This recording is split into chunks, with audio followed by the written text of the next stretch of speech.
Good day, guys. How you doing? So, welcome back from the break. So today we continue our lectures from where we stopped.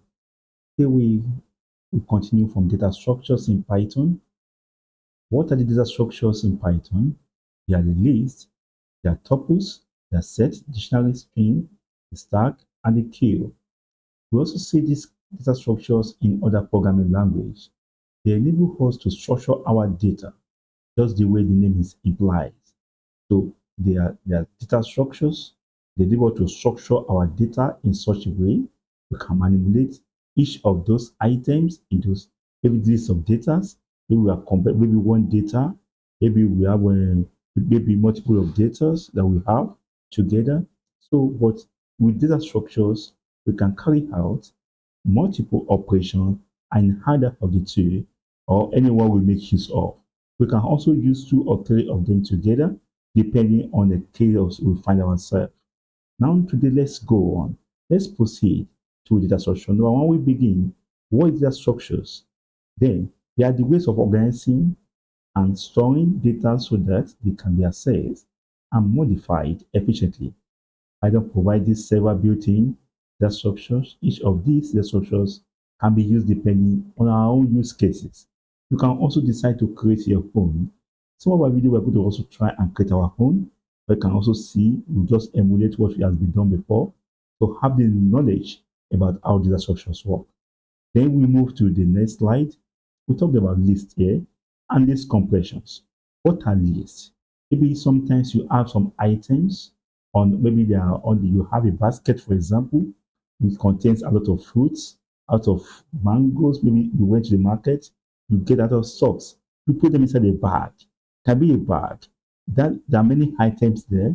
You pick them one after the other as well. So also list works. Also list is just like a bag containing any element. It can contain numbers. We use number to represent our items. You can also beginning from one to the last, just the way we want to. We drop in our basket in our items in our baskets. Then also we bring them out same way.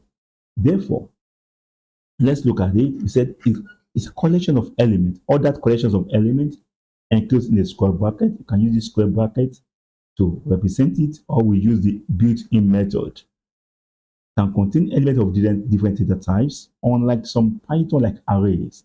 We use list here, but unlike Java, Java will make use of array, unlike maybe Java or C Sharp. Some make use of other thing else instead of list. But therefore, they also still have some kind of generics where can you still use even lists that also contain different form of elements if you are using Java or other programming languages. Therefore, but in Python in particular, Python makes use of lists. Yeah. So they can be changed, they are mutable, so they can be changed. So and they can contain different form of items. You can see this is how we declare Python or list in Python. We declare this item one, item two. It can be any type. Can be integer, can be string, contain every form of element. But array in Java maybe C plus a array of elements contain the same types. Whether with C plus plus as well, the same type. But in Python contain different form of what? Of types. Then we have what kind of operation can we carry out on this list of items? The operation that we can carry out is that we can append, since it's mutable, we can see what append any other numbers, any other items here. Here we have, for example, we make use of numbers here 1, 2, 3, 4, 5. You can also still add another number. That means it's extensible. So we can still it's mutable. We can still add to it. Therefore, now you can see we add it. You will see our result here. We can also use a built-in function called pop. So this operation will be able to pop out, to remove, to pop out. You can specify the index number that you want.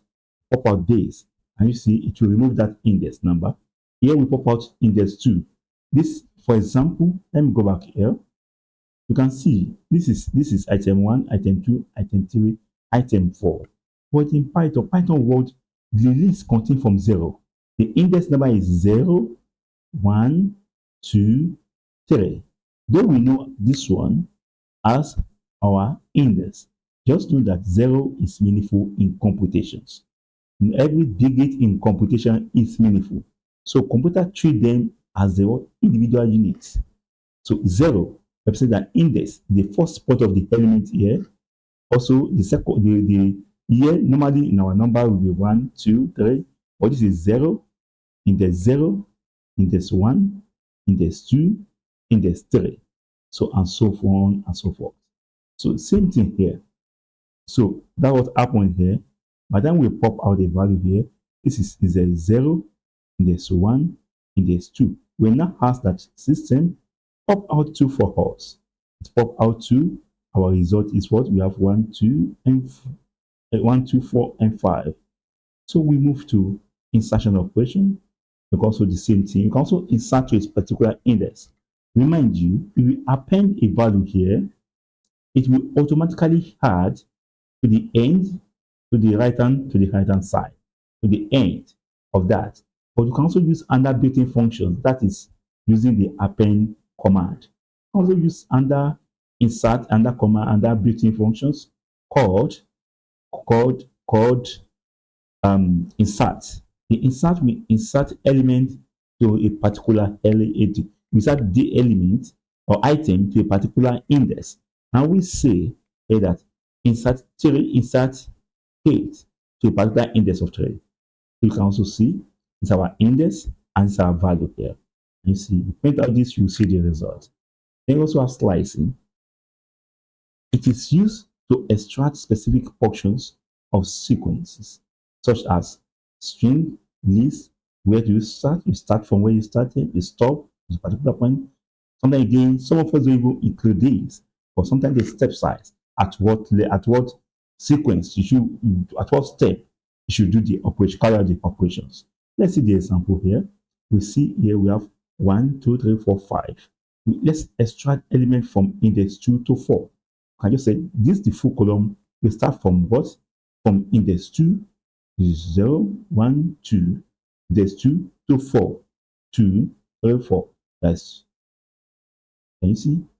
This is from 2 to 5. So it will extract them and to point out what? 3, 3 will be inclusive. Start from 2 to 0, 1, and 2. And you will stop in 4. You stop in 4. The last element is minus 1. The last element will be included. 0, sorry, 2, 4, 5. So that is trend, sorry, please. So we have 3, 4, 5 here. So we also have the stepwise. Let's include the step. At what step should we do that here? So this, if you print out, write this code command in our practice sections. I'm going to show us some of these examples. You're going to see them, but I don't want to be slide. I don't want the slide to be too long so much. So this is step. So it will jump to this is 1. We jump to the step. We turn to the 3. The one will be 3. And stand till you get to this side. So you also can also use this method as well. Everything in step of what? 2. Because it's starting from 1 here and it's ending at 5. Then we also have this is everything in step of 2. So also the same thing. Let's come to the list compression. It's a concise way and powerful way where we have declare a variable, we have our expression, we declare. We can use a conditional statement here or a for loop or any other loop iteration in a nested loop to generate another list. After performing operation, this compression is very, very useful in Python programming. So sometimes again, we have such a way, we have example of it again, like maybe a ternary operator, maybe a ternary operator, or we have the other advanced program like other high programming language like Java, C++, that ternary operation as well. You can carry them as well. So now let's see the example. Let's see example here. We have numbers. This is 1, 2, 3, 4, 5. Now let's find the even numbers here. Now we declare this variable. We say for x. This is what this expression here. See the for x in numbers. So if x modulus 2, if the execution will start from the right hand side. So because we the first declare, we check the run from this from the right hand side to the left hand side. So if you check the heads here, For x in numbers, then go ahead. If this x declared x modulus of 2 equals to 0, then it will return this number. Else, it will not return that. For x, this is the condition here. Let me check it. This is the condition for items. Let me see. Okay, for expression for item in days. Then if days, we use as a sample. Then we have it here for x. See, for x, we declare this variable ourselves. That variable, we put it here. Can be multiple variables as well. We can also put it at the back of the for loops. It's our expression. Can be inside a parenthesis. No matter what you are doing, you can also use a for loop and whatever empty you are carrying out. You will see generate a list of them. We are looping through these items, this number, this list. We want to find out all the Hebrew numbers there. We want to print them out.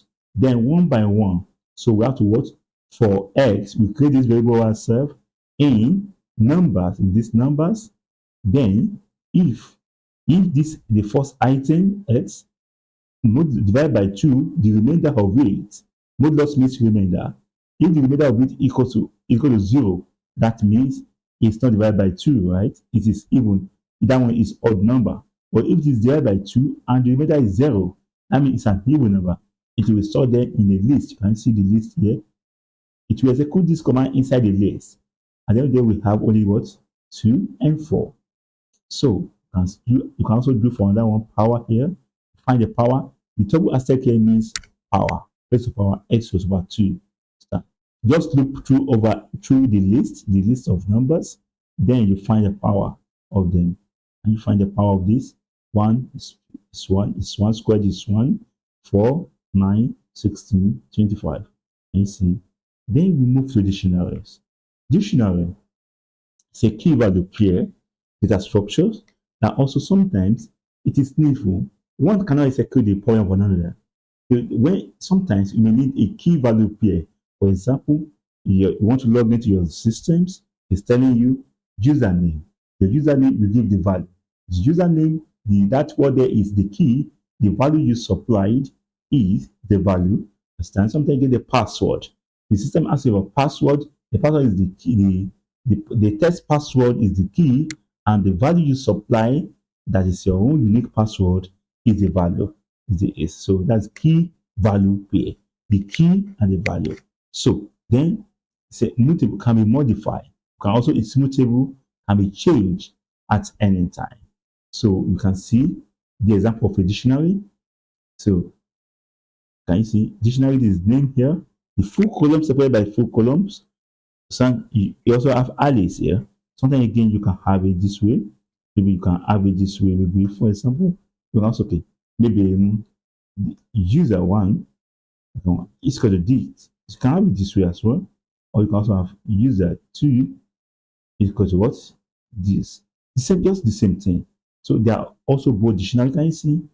If you find the type of user one, print, you want to type, let's find the type of user one. You find the type of user one now, and then can you see it's type of dictionary. Can you see? Let's search it and change to 2. We should have it the same way. So, and run it. Can you see? That's also of dictionary. So that's how you can check type also in Python. So let's move out to our slide. Let's continue from our slide. So this is a dictionary. This is the key. This is the value you're supplying. So it's a string. These are strings. Can you see this? The key right here is strings. The key it's advised for you to use the key as strings. So the value can be anything. Here the age is integer. And you see it's taken as integer here. The city here is also a string value. So you can see the way they are represented. Let's check the example. What are the dictionary operations? What kind of operation can we carry out in dictionary? So dictionary you can also add. You can also add a key value pair. You can say what? You have the name, Shora, age, 25. And I use LaTeX, to do this. And you can also add a new value. Maybe the city is not there before. Before you firstly declare this dictionary, you don't have the city. So you want to update it by adding the city. Then I can just say user, use the keyword. This is the key now.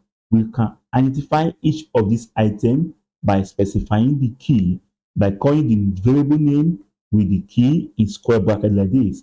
Then what you assign is dynamic. You can see dictionary is dynamic. Can you see here is dynamic? Can grow, can shrink it. You can also delete out of the key. Can even remove everything in the dictionary by using the keyword clear, or it will clear everything. You can also update the previous value. Now, before we have age here to be 30. Now, let's also change it to what? Or we have age to be 25. Now, let's change it to be what? To our age to be 30. Now, we have age now. We print out now, we have the age to be 30. Now, we can also delete the key value here by using the delete command. The delete command, it delete this city, so it won't be there. And when you print it out, it won't be there anymore. Also use the pop keyword, the pop functions. It will pop out the value. You can also clear everything. And you see, it will clear everything in the dictionary. Other thing, you can also compare dictionary. You can other thing operation you can carry out. So check if the key already exists. If the key already exists, then jump that operations or else continue to a particular cell. Let's move to another data structure, which is set. It's an unordered collection of unique items. So can you see we have it remove every duplicate. It's set just like our normal set in mathematics. And we have set here now. You put them inside a set. You put them inside this. It will what? It will remove every duplicate. No duplicate will be recalled. Unique items will be printed out. That the essence of it. You can have a list. You can just put them inside a set. It will remove every duplicate from it. So anything you want to do, you can just remove every duplicate from it. Now, therefore, let's continue to strings. But we're going to be working on much on string very, very well. So there is no single character in Python. Everything is a singular. You use single code to start, but what you use to start must end. So we have string here. For example, we have a, if for example now, the user just increase my font a little bit. I just come to so we just 25. Now if I have come back here, so then if I can say name, maybe just name one. Name one is got what? Lion. Name two because of what? Number just like that, the same way. So it's going to work. But unlike other on unlike let me just print it out. Like maybe in Java and you just have a character, maybe a character, C car equal to what this and just specify this. No, everything is string. But in case you want to join multiple string, or you can also join multiple string, like string operations, you can also join multiple string together. Also join multiple string together.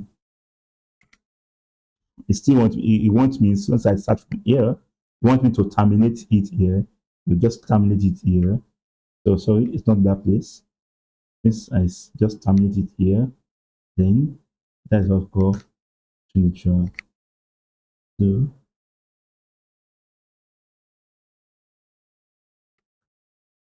So we have maybe Kemi, then you can terminate. If you want the printer to come out, then you can terminate using this.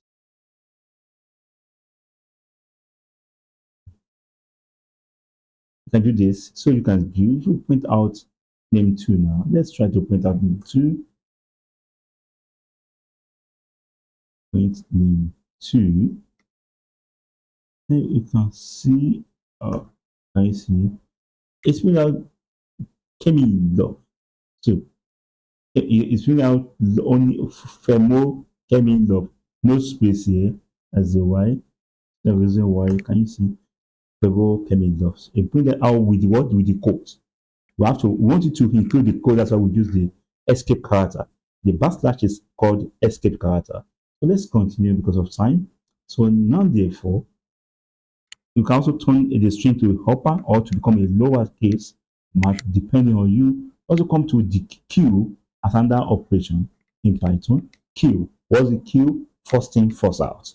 So first in, that means the element that's first enter Here, when you enter a library here, we call the queue functions. We call it, it's a built-in function. You don't need to go and install any package. So it's a built-in functions. Then just the queue. And the queue takes in a list of items. So just put the items there. So we also append element, or we append element to it. So if you append element to it, it will add you to the to the what, to the end of the element. It will add it to the back of this place. But now, and if you pop something from Python, it start popping from the back. So, but you have to specify which index. But you have to pop left. Use the function called pop left to carry out what called first in, first out. Understand? The first thing is the first out element. So we start, the first thing enter one, or else is going to carry out what we call stack, of which we're going to look at now. First, you enter one first, if you understand the first thing first out. You enter one first, now enters the second one, this is the third one, understand? Then you now want to pop. You start from here. Now, for example, you stack a plate on what vertically, understand? But you know, the first one is on the ground, so the other one follows it. So you have to remove everything before you can what? Before you can remove the first one. Understand? But everyone has its own advantage as well. So that one brought us to, but here we want to remove the below one before we remove the last one. Here we now move to the word called sack. A stack is a structure where elements are added and removed the same from the end. That means first in, last out. The first in is the last out. This one is what? This is the first in, this is second, this is the last. This is the first in, sorry, this is the last in, first out. The what is the what? This is the what? LIFO, like last in, first out. This just it start popping from here.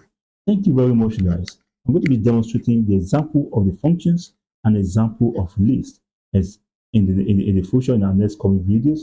But I want to show you something that there's a tuple. A tuple here, also a tuple uses parentheses just instead of list. You can have a list of items here, but that tuple is what maybe is immutable, is a what in this report when you use something like this, now not and not square braces like this. Understand? Also, that means it is a tuple, right? If you put a cursor here now, you say what? User is a what? A tuple. Can you see? Or you can also use the type, check the type method we use the other time. Now, therefore, let's work on the. You can also use maybe use that too because of what tuple. You can just read this way. So it will also recognize this.